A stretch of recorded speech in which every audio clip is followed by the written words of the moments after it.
Welcome back to TECHMargadarshi. In this part, we'll explore the Java collection framework, focusing on the list interface and its important classes like ArrayList, LinkedList, Vector, and Stack.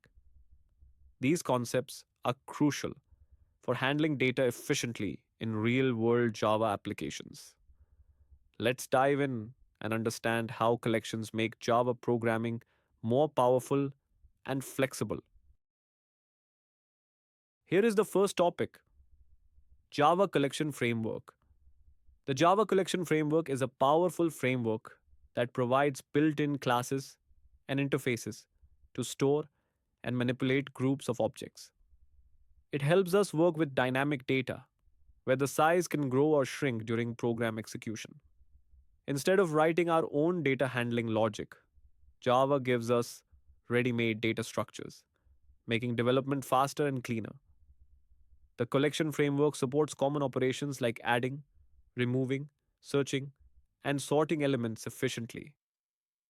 Overall, it improves code, reusability, performance, and readability.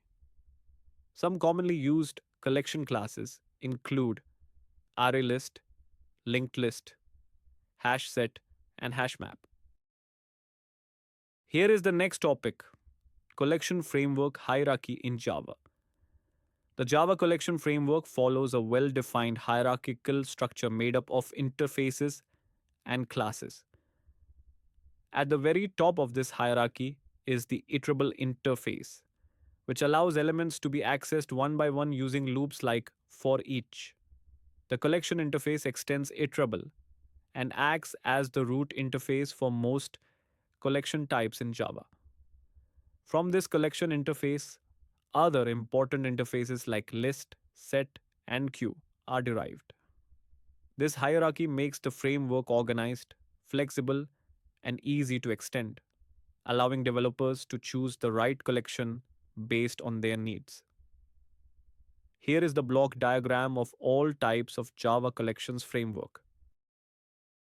Here is the next topic: table format of collection framework hierarchy in Java. In this slide, we can see the core interfaces and classes of the Java collection framework, along with their roles. At the top, iterable allows collections to be traversed using loops. The collection interface acts as the base for most collection types, except map. The list interface represents ordered collections that allow duplicates, with implementations like ArrayList, LinkedList, Vector, and Stack, each serving different performance and usage needs. Next, the set interface ensures uniqueness of elements, with classes like HashSet, linked HashSet, and TreeSet, offering different ordering behaviors. For processing elements, the queue and decay interfaces support FIFO and double-ended operations, implemented by priority queue and array decay. Finally, map stores data as key value pairs, with implementations like HashMap, linked HashMap, hashtable, and tree map, each differing in ordering and synchronization. Overall, this table helps us understand which collection to use, when, and why, based on data structure behavior and application needs. Now, let's go one by one topics. List interface in Java. In this slide, we are learning about the list interface in Java. A list is an ordered collection, which means elements are stored and retrieved in the same order in which they are inserted. One important feature of list is that it allows duplicate elements, so the same value can appear multiple times. List also supports index-based access, starting from index 0, which makes it easy to access or modify elements using their position. Most list implementation allow null values, and in some cases, multiple null elements as well. The list interface is part of the collection hierarchy and directly extends the collection interface. Common implementations of list include ArrayList, LinkedList, Vector, and Stack. To work with lists, Java provides useful methods like add, get, set, remove, and size which help in managing elements efficiently. Now, let's start with first type under list interface, ArrayList in Java. In this slide, we are discussing ArrayList in Java. An ArrayList is a resizable or dynamic array that implements the list interface. Unlike normal arrays, its size can grow or shrink automatically as elements are added or removed. ArrayList is part of the java.util package, so we need to import it before using it. It maintains insertion order, meaning elements are stored in the same order in which they are added. ArrayList allows duplicate elements, so values like Java can appear more than once. It also supports index based access, which means we can easily access elements using indexes, like get open parenthesis, zero close parenthesis. Another important feature is that ArrayList allows multiple null values. Internally, it uses an array, which makes random access very fast, but insertion or deletion in the middle is comparatively slower. By default, ArrayList is not thread safe. If multiple threads access it, we must use collections.synchronized list open and close parentheses for safety. The default capacity of an ArrayList is 10, and it automatically resizes when that limit is reached. ArrayList is best used when read and search operations are frequent, and there are fewer insert or delete operations in between.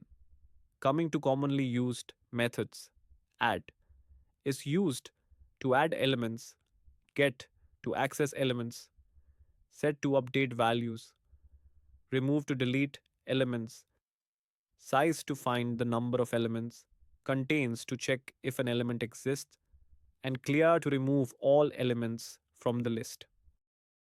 In this slide, let's understand ArrayList using a simple code example. First, we import ArrayList from the java.util package. Inside the main method, we create an ArrayList of type string. Next, we add elements to the list using the add method. We add Java and Python. And again, add Java to show that duplicate values are allowed in an array list. We also add null, which shows that array list allows null values.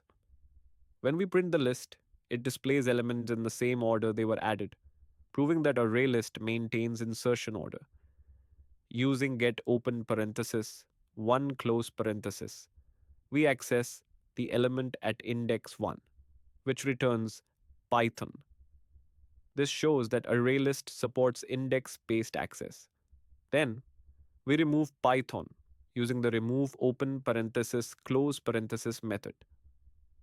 Finally, we use the size and method to check how many elements remain in the list. This example clearly demonstrates key features of ArrayList: dynamic size, ordered storage, duplicate elements, null values, and easy access using indexes.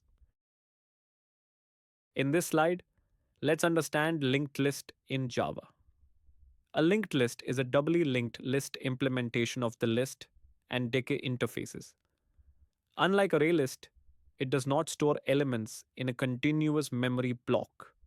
Instead, it stores data as nodes, where each node contains the data, along with references to the previous and next nodes. Linked list is part of the java.util package and maintains insertion order, meaning elements are stored and retrieved in the same order they are added. It allows duplicate values and also supports multiple null elements, just like ArrayList. Although linked list supports index based access, accessing elements using indexes is slower compared to ArrayList because traversal is required. One major advantage of linked list is performance during insert and delete operations. Since no shifting of elements is required, insertion and deletion are faster, especially in the middle of the list. Linked list is not thread safe by default, so synchronization is required in multi threaded environments. Another important feature is that linked list can behave like a stack, queue, or decay. Methods like add first, add last, remove first, and remove last make it very flexible.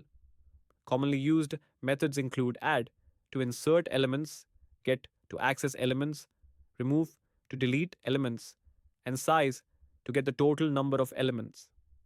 In short, linked list is best suited when frequent insertion and deletion operations are needed, especially in dynamic applications. In this slide, let's look at a practical example of linked list in Java. First, we import the linked list class from the java.util package. Inside the main method, we create a linked list that stores string values. We start by adding elements using the add method. Here, Java and Python are added in normal insertion order. Next, we use add first, C, to insert an element at the beginning of the list, and add last, JavaScript, to insert an element at the end of the list. When we print the list, the output becomes C, Java, Python, JavaScript, which clearly shows that linked list maintains insertion order and allows flexible insertion. Then, we remove elements using different methods. Remove Python removes a specific element, and remove first removes the first element from the list. After these operations, when we print the list again, the output is Java, JavaScript.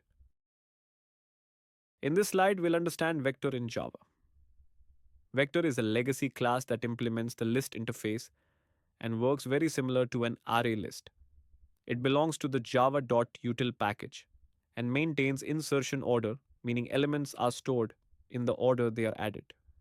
Vector allows duplicate values and also supports index-based access, so we can retrieve elements using their position just like get1. One important difference between vector and ArrayList is synchronization. Vector is thread safe by default, which means all its methods are synchronized and safe to use in multi-threaded applications. However, this synchronization makes vector slower in performance compared to ArrayList. Because of this, vector is less commonly used in modern Java applications. Vector also grows dynamically when its capacity is full, usually by doubling its size. Since vector has been present since Java 1.0, it is considered a legacy class and is mostly replaced by ArrayList, unless thread safety is required. Commonly used methods of vector include addsum to insert elements, get to access elements, remove to delete elements, size to check the number of elements, capacity to know the current storage capacity, and clear to remove all elements. So, in summary, use vector only when built-in thread safety is needed. Otherwise, prefer ArrayList for better performance. In this slide, we'll look at a vector code example to understand how it works in practice. First, we import the vector class from the java.util package. Inside the main method, we create a vector of integer type named vector. Using the add method, we insert three elements 10, 20, and 30. When we print the vector, it displays all elements in insertion order as 10, 20, 30. Next, we use the remove 1 method. This removes the element at index 1, which is 20. After removal, the vector contains 10, 30.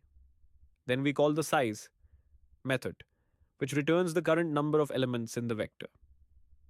Here, the size is 2. Finally, we use the capacity method. This shows the current capacity of the vector, meaning how many elements it can hold before resizing. By default, vector has a predefined capacity that grows dynamically when needed. This example clearly shows that vector supports dynamic resizing, index-based access, and built-in synchronization. In this slide, we are learning about stack in Java.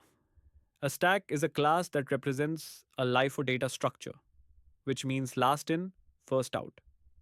The element added last is the first one to be removed. Stack belongs to the java.util package and it extends the vector class. Because of this, Stack is thread safe by default. Stack maintains insertion order, but access is always done from the top element only. It allows duplicate values and even null elements. Stack strictly follows the LIFO principle, and it is commonly used in real world scenarios like undo and redo operations, method call stacks, recursion, and expression evaluation. Now let's look at some important stack methods. The push method is used to add an element to the top of the stack. The pop method removes and returns the top element. The peek method returns the top element without removing it. The isEmpty method checks whether the stack is empty or not. And the search bar method helps find the position of an element from the top of the stack. This makes stack very useful when we need controlled access and LIFO based processing. In this slide, we are looking at a stack code example in Java. First, we import the stack class from the java.util package. Inside the main method, we create a stack of integer type. Next, we use the push method to add elements 10, 20, and 30 to the stack. These elements are added one by one to the top, following the last in, first out rule. When we print the stack, we can see all elements in insertion order 10, 20, and 30. Now, the pop method is called. This removes and returns the top element, which is 30. After that, we use the peek method. This returns the current top element, which is 20, without removing it from the stack. Finally, the isEmpty method checks whether the stack is empty. Since elements are still present, it returns false. This example clearly shows how stack works using push, pop, peek, and isEmpty methods, and how stack strictly follows the LIFO principle. That brings us to the end of part 9 on the Java collection framework.